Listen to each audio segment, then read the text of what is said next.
Sports News.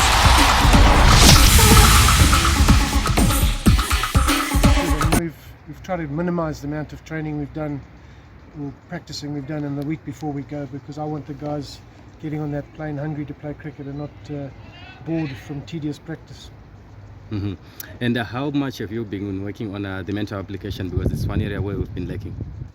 Well, I think over the last 3 months our mental application has actually come on quite nicely. So, we've got ourselves a bit of a winning habit going over the last 3 months, from the qualifiers in Bangladesh and that win in Australia as well. So I think the mental position that we're in at the moment is very strong, and the guys are confident and really believe.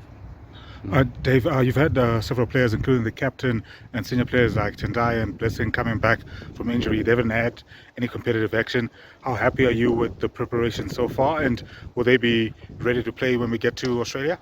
Yeah, they're all ready. So, you have to congratulate our physio, Trevor, who's done a wonderful job getting the guys rehabilitated from their injuries.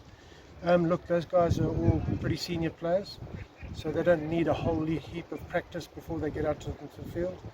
We've had a few days here and some good days last week as well. They're all ready to play, and just can't wait to get out there. And how nice it is to have all our senior players back. Mm-hmm. And what has been the message to the boys ahead of the World Cup? Look, it's a very simple message. It's the same message I've been trying to get through to them in the last 3-4 months. Is that I want them to play with the skill they have without any fear. And as long as we continue to play like that, we will play winning cricket. It doesn't make us unbeatable. We'll lose games from time to time, but we'll win a lot more than we lose. And that's what we're getting from the guys at the moment. They're playing with a smile on their face and they're using their skills. And that's why we've got good results. Mm-hmm. And also the new bowling coach, Steve, what you bring to the team is someone that you've worked with before. Yeah, he is. Steve is an all-encompassing role. It's bowling coach for the country, obviously, and he will be with our national side as we go to this World Cup and that. But I want Steve to do a bigger job in this country. He's going to be, he's going to live here, and I want him to get around all the provinces and start finding the next generation of fast bowlers for us. To make sure that we've always got supplies ready as people are coming out of retirement or injury. We've always got good supplies ready. So he's got a big job to do for us.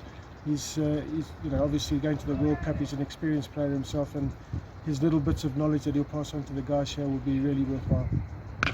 Now that you've had time to work and you've got your full squad, what are the ambitions going into the World Cup? You've talked about the style of cricket that you want, but what would you consider a success at the tournament? Well, put it this way, I'll be disappointed if we don't get through the first round. The way we're playing, and if we play the similar brand of cricket, I expect us to win that first qualification round, with West Indies, Ireland and Scotland, and that's the absolute minimum for us.